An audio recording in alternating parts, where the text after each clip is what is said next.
Sain UU, tasain UU, yang artinya halo Rebahanders dimanapun kalian berada, bagaimana kabarnya? Kembali lagi bersama saya John, Still in the House. Sebuah film berjudul Novocaine tahun 2025 akan menceritakan tentang seorang pria yang memiliki kelainan genetik, yaitu tidak bisa merasakan sakit.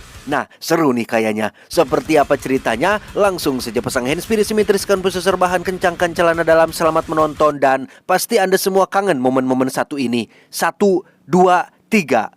Cekicrot. Cekicrot.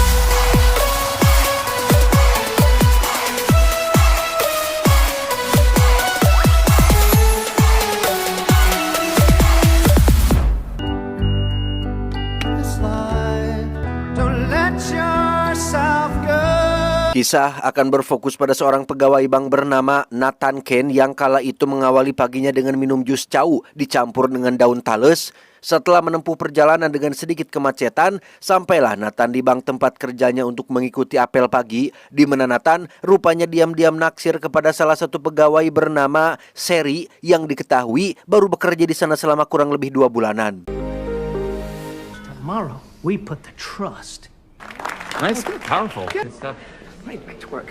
Sebagai asisten manajer, Nathan harus menghadapi nasabah yang mengaku tidak bisa bayar cicilan. Si nasabah yang sudah kakek-kakek ini pun menjelaskan jika sepeninggalan istrinya setahun yang lalu, ia tidak lagi memiliki semangat untuk melanjutkan usahanya, makanya ia tidak bisa bayar cicilannya dan ikhlas andai kata bank harus menyita toko yang menjadi jaminan pinjamannya, di mana Nathan yang baik dan tak tegaan pun memberikan saran untuk si kakek agar sabar dulu, jangan panik, siapa tahu ada jalan keluarnya. Let me walk you out, okay? Sebelum pergi, si kakek pun memberikan pesan tentang arti dari seorang pendamping alias pasangan hidup. Tepat saat Nathan sedang dalam kondisi jomblo hampir 10 tahun, makanya sampo di rumahnya sering habis. Sehingga hal itu membuat Nathan menjadi sedikit ngahuleng tarik karena ia terlalu santai dalam mencari seorang pasangan. Yeah. Totally. Saat Nathan sedang membuat kopi dan melihat boneka kecil yang sedang berpelukan, anjir, boneka aja punya pasangan. Nathan tak sengaja menumpahkan kopi panas pada tangannya ketika Sherry menyapanya dari belakang, di mana Nathan sedikit pun tidak menunjukkan rasa sakit atau kepanasan dan langsung pergi untuk mengobati tangannya yang melepuh. I have to go. Sorry. Oh. Real smooth. Karena takut dipecat, Sherry pun buru-buru menemui Nathan untuk meminta maaf sekaligus mengajaknya makan siang bareng. Dan ya, jodoh memang tak kemana, bos. Nathan yang sudah lama menyukai Sherry pun langsung menerima ajakan tersebut. Let me know. Bye. Looking forward to it. Don't say that so loud. Pada momen makan siang itulah Sherry pun bertanya, kok bapak tidak ngagorowok sih pas tadi kabanyur air panas yang mendidih? Nathan pun akhirnya jujur bahwa ia memiliki kelainan genetik yang disebut dengan CIPA, singkatan dari Congenital Insensitivity to Pain with Anhidrosis. Lieur pokoknya mah eta we. Kelainan genetik yang masuk dalam kategori langka yang membuat pengidapnya tidak bisa merasakan rasa sakit, suhu, panas, dingin, dan lain sebagainya. Jangan anggap ini hebat dan keren ketika tidak bisa merasakan rasa sakit. Loh, karena ketika tubuh Nathan terluka atau misal mengalami pendarahan, Nathan terkadang tidak menyadar hal itu. Kan gak merasakan rasa sakit. Tiba-tiba pingsan we, bahkan resiko terbesarnya adalah kematian. Sehingga ketika Sherry menganggap hal itu sebagai kekuatan seorang super pahlawan, superhero atau pahlawan super, Nathan justru merasakan sebaliknya. Ia harus selalu waspada dan memastikan tubuhnya tidak terluka. I'm sorry. No, hey, I'm a... Di waktu senggangnya ketika tidak bekerja, Nathan biasanya main game online bareng dengan teman online-nya yang bernama Roscoe, yang bahkan ia sendiri belum pernah bertemu secara langsung. Namun meski begitu, Roscoe adalah teman online yang baik dan sering mendengarkan curhatan Nathan, termasuk menyarankan Nathan agar segera mencari pasangan supaya hidupnya tidak kesepian. Nate, you're gonna die. Oh, sorry. Okay. No. That was actually really impressive. Termotivasi oleh Roscoe, Nathan pun memberanikan diri mengajak Sherry ketemuan di sebuah bar yang tepat saat mereka berdua sedang ngobrol asik. Muncullah teman lama Nathan sewaktu SMP yang terkenal dengan sikapnya yang menyebalkan, bahkan memanggil Nathan dengan julukan lamanya yaitu Novocaine, yang merupakan nama panggilan Nathan sewaktu ia sering dipukuli teman-temannya karena semua orang tahu jika Nathan tidak bisa merasakan rasa sakit ketika dipukuli. Novocaine, and he's not Sorry. Excuse me for 1 second. Just gotta... Setelah Nathan izin ke toilet sebentar, ia pun kembali ke Sherry yang sedang asik ngobrol dengan si teman yang so asik dan terang-terangan menyerobot gebetan orang lain. Menyadari hal itu, Sherry pun memesan 2 gelas minuman spesial yang katanya adalah minuman favoritnya untuk mereka berdua minum. Dan tebak apa yang terjadi selanjutnya?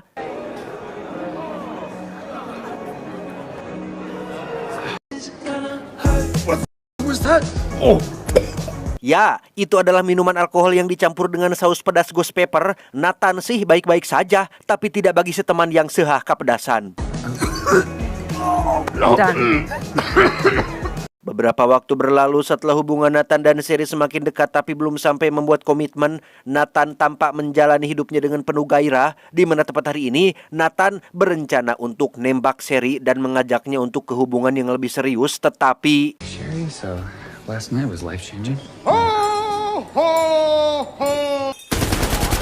ya, muncullah 3 orang perampok berkostum santai yang mengincar uang di bank tersebut, di mana salah satu perampok pun menghajar sang manajer untuk memaksanya membuka berangkas. Namun karena si manajer menolak melakukannya, si perampok yang kejam pun langsung membunuhnya saat itu juga. Man called my bluff.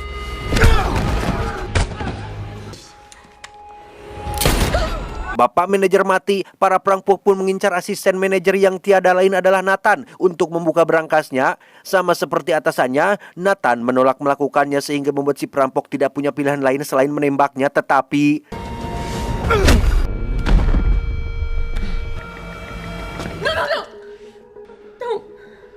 ya, karena Sherry ikut campur, si perampok pun mengancam akan menembaknya dan Okay, I'm telling you, stop it, I'm telling you.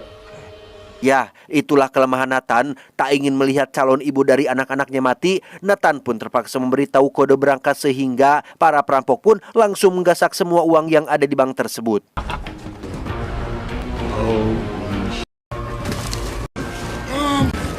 Karena polisi mengepung tempat ini, para perampok pun menjadikan Sherry sebagai sandera agar bisa melarikan diri. Sampai akhirnya terjadi baku tembak menegangkan antara perampok dengan pasukan polisi yang ada di sana dan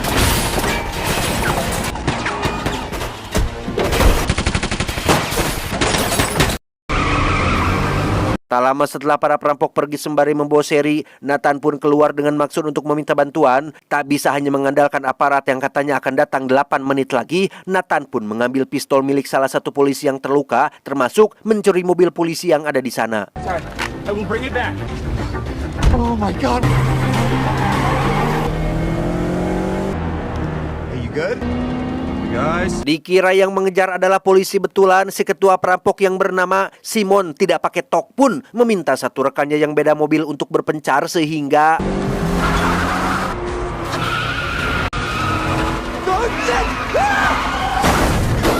setelah mengalami tabrakan dan si perampok menemui jalan buntu, mereka berdua pun akhirnya berhadapan-hadapan dengan Nathan yang memegang sebuah pistol. Si perampok yang bernama Ben ini pun bisa dengan mudah merebut pistolnya dan berlokasi di dapur sebuah restoran, Nathan harus menghadapi Ben yang diketahui merupakan mantan tentara bayaran yang sedang butuh uang. Saat Ben berhasil merebut pistolnya, Nathan dengan tangan kosong mengambil sebuah wajan panas dan berhasil memukul si Ben hingga pistolnya terlempar jatuh ke dalam minyak penggorengan.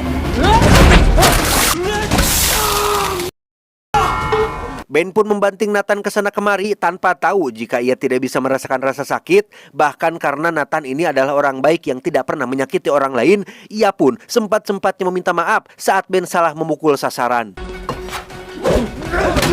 I am so sorry. Nathan benar-benar tidak punya peluang untuk bisa mengalahkan seseorang yang tangguh seperti si Ben ini. Satu-satunya kesempatan yang ia miliki adalah pistol yang ada di dalam minyak panas. Yang sekali lagi, karena Nathan tidak bisa merasakan sakit, ia pun mengambil pistol tersebut dan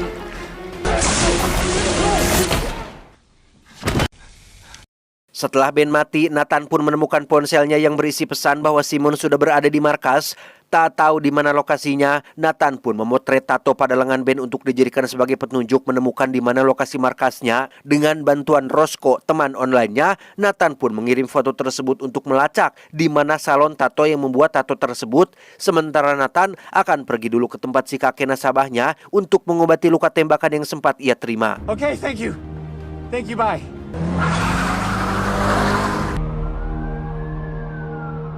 Di TKP perampokan, kita akan berkenalan dengan seorang kapten polisi wanita bernama Mincy yang mendapat laporan dari anak buahnya terkait Nathan yang diduga masih bagian dari komplotan. Alasannya karena Nathan ikut menghilang dari TKP, termasuk mencuri salah satu mobil polisi yang ada di sana. Witnesses say it's the same guy who opened the vault. Could be a double cross. Do we have units in pursuit? Coming through, News. He's on my way. Come on. Kembali ke Nathan yang sudah tiba di tempat si kakek, Nathan langsung mengobati lukanya sendiri dengan mencabut peluru tanpa menggunakan obat pereda nyeri, termasuk menempelkan kembali kulitnya yang robek menggunakan lem perekat yang sangat tidak worth it sama sekali. Good as new. Karena Nathan kehilangan banyak darah dan kemungkinan akan jatuh pingsan di tengah jalan, ia pun meminta obat epinefrin, sebenarnya obat alergi, tetapi juga bisa digunakan sebagai pemicu adrenalin sehingga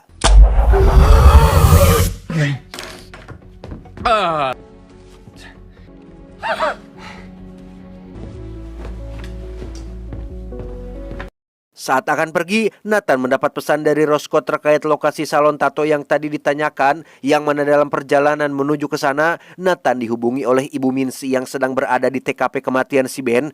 Dengan semua fakta yang ada, Nathan ditetapkan sebagai tersangka dan Ibu Mincy akan segera menangkapnya. Have it your way.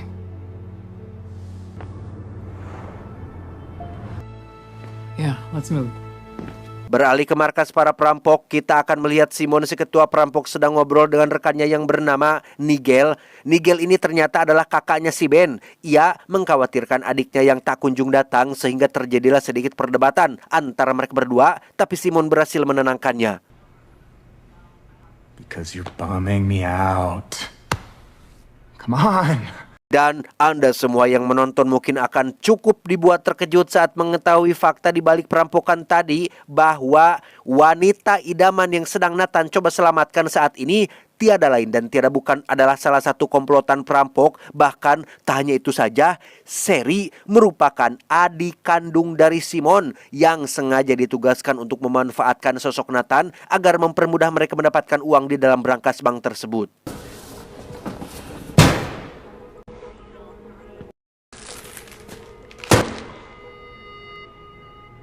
Melihat kakaknya dengan kejam membunuh si manajer membuat Sherry menjadi agak kurang kurang respect, kurang setuju dengan keputusan kakaknya yang dalam mengambil tindakan.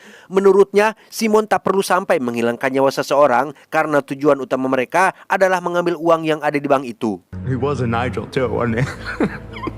Nigel. Kembali ke Nathan yang sudah tiba di salon tato yang dimaksud. Kebetulan pemiliknya adalah seorang pria sangar bertubuh besar yang tubuhnya penuh dengan tato. Bermodalkan pistol yang masih ia bawa, Nathan pun meminta si pria sangar untuk memberitahu siapa Ben dan di mana tempat tinggalnya. Nathan memohon agar si pria sangar bersikap kooperatif supaya tidak terjadi kekerasan. Namun, apa tanggapan beliau? Dan ya, sesuai dengan postur badannya, setiap pukulan dan serangan yang Nathan layangkan seolah tak mempan terhadap si pria sangar ini. Bahkan Nathan harus jungkir balik saat si pria sangar menghantamnya tepat ke kaca cermin. Si pria sangar benar-benar geleng kepala saat melihat Nathan memukul-mukulkan kepalan tangannya ke serpihan kaca tanpa tahu jika Nathan tidak bisa merasakan sakit. Nathan menjadikan itu sebagai senjata karena sebesar-besarnya tubuh seseorang tetap akan terluka ketika berhadapan dengan benda tajam, apalagi yang kecil-kecil.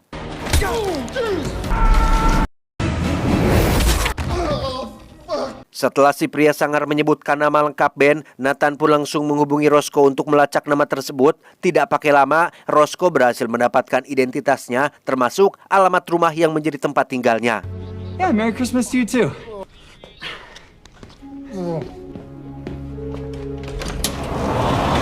Dalam waktu singkat, Nathan terlihat sudah sampai di rumah Ben dan kakaknya. Ia langsung masuk begitu saja tanpa memperhatikan area sekitar sehingga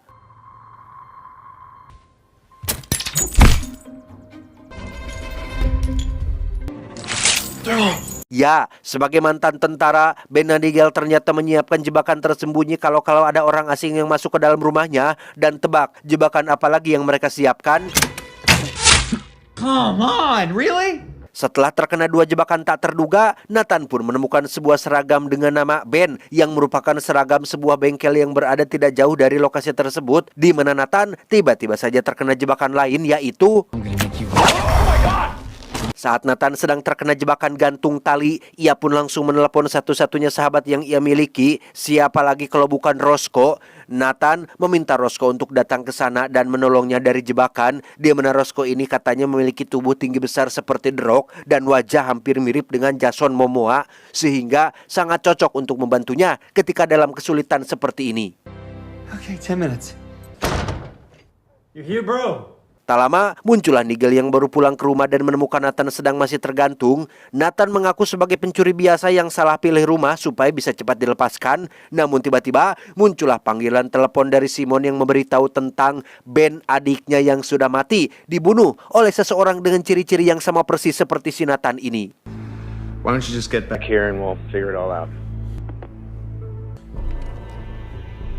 Pada akhirnya, Nigel pun jadi tahu jika Nathanlah orang yang telah membunuh Ben adiknya. Nigel yang marah besar pun berniat untuk langsung menembak kepala Nathan, tetapi Whoa, hey, hold on. Killed my brother. Just make it quick.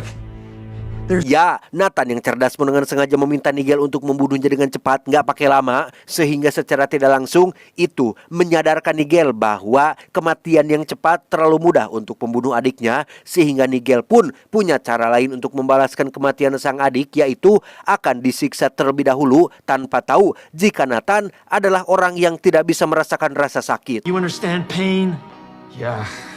Dengan percaya dirinya, Nigel pun menceritakan tentang metode interogasi ekstrim selama dirinya di kemiliteran, yang pada intinya Nigel mengklaim akan memberikan rasa sakit yang luar biasa kepada Nathan, sehingga Nathan harus pura-pura kesakitan supaya Nigel tetap percaya dengan apa yang dilihatnya. Oh, God! Oh, wow! Terribly. Puas menyiksa tangan dan kaki Nathan, Nigel pun mengambil pisau untuk menusuk salah satu bola mata Nathan. Dan kali ini benar-benar gawat. Meskipun Nathan tidak bisa merasakan sakit, bukan berarti ia tidak bisa mati atau lukanya bisa pulih kembali seperti Deadpool atau Wolverine. Tidak, Nathan yang kepanikan pun lagi-lagi berhasil mengulur waktu dengan pura-pura menyampaikan pesan terakhir dari Ben adiknya, sampai akhirnya ya, inilah Roscoe, teman online Nathan yang katanya punya badan tinggi dan wajah seperti Jason Momoa. Ternyata dusta. Ketika mereka berdua akan pergi, Nigel pun bangun dari pingsannya dan langsung menyerang Nathan, sehingga Roscoe dengan cepat melemparkan pisau yang ia temukan. Tetapi ketika Nigel mencekiknya, Nathan pun teringat dengan busur panah yang masih menancap di pahanya, sehingga inilah yang dia lakukan.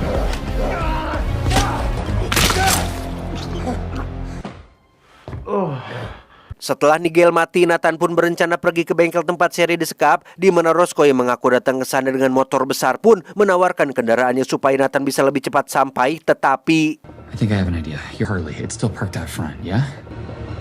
Sort of.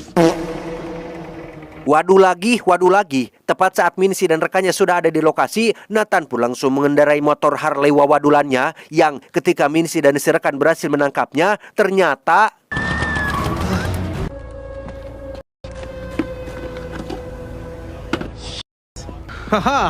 ya, Nathan berhasil mengecoh Mincy dan saat ini ia sudah tiba di lokasi bengkel yang dimaksud. Tanpa mengulur waktu, Nathan dengan pistol di tangan pun meminta Simon untuk melepaskan Sherry. Namun, tebak apa yang Simon katakan? I hate to break it to you, bud, but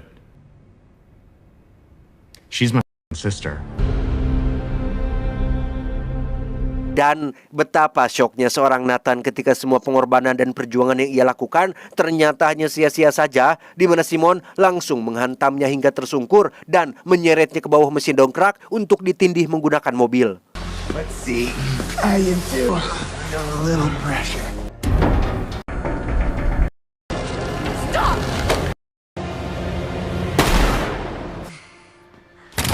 Nathan lagi-lagi terselamatkan saat Minisi dan rekannya datang ke lokasi tepat waktu.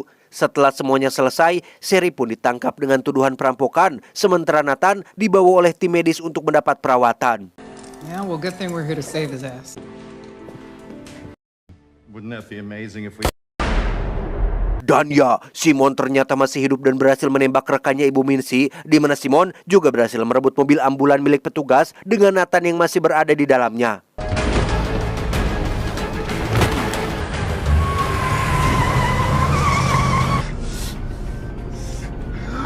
Dengan kondisi perut tertembak, Ibu Minsi pun memaksa Sherry untuk mengejar mobil ambulans. Di tengah pengejaran yang berlokasi di perkotaan, Nathan akhirnya siuman dengan satu tangan yang diborgol keranjang, sehingga ia terpaksa harus melepaskan borgol tersebut dengan cara mematahkan ibu jarinya.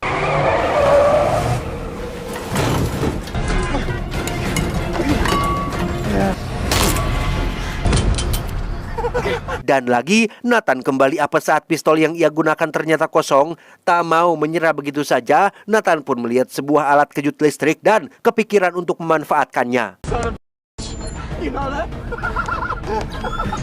What was that? I can't hear you. You're mumbling. Speak up. Clear.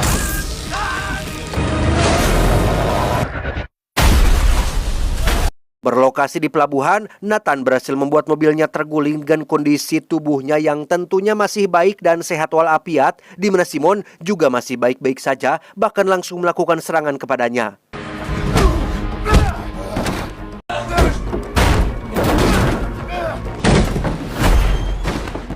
Meski Nathan tidak bisa merasakan sakit, bukan berarti ia kuat dan staminanya full terus seperti ISO Speed. Nathan yang sudah kelelahan pun benar-benar babak belur dihajar oleh Simon, sampai akhirnya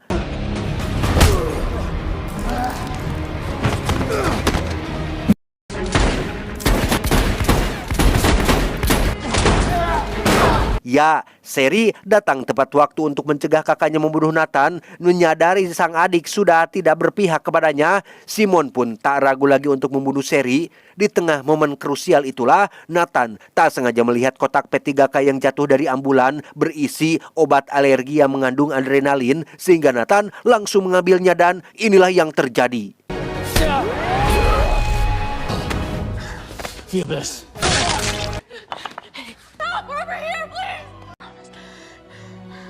Setelah semuanya benar-benar selesai, Nathan akhirnya siuman di atas ranjang rumah sakit dengan tulang patah dan gigi depannya yang hilang. Meski begitu, ia lagi-lagi tidak merasa sakit dengan hal itu, hanya cara rangkel saja, tidak bisa bergerak dengan leluasa. You've been in a medically induced coma, but still, you're alive.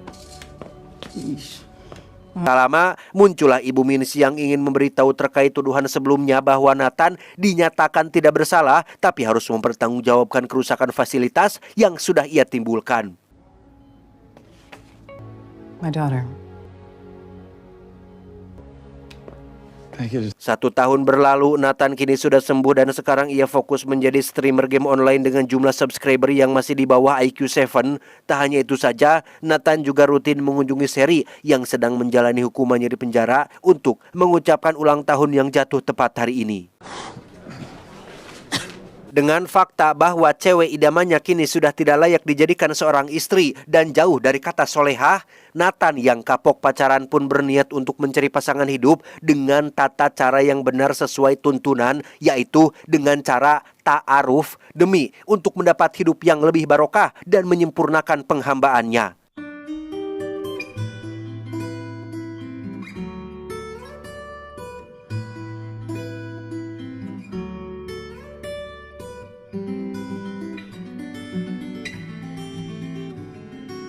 Tamat, ending yang cukup memantapkan.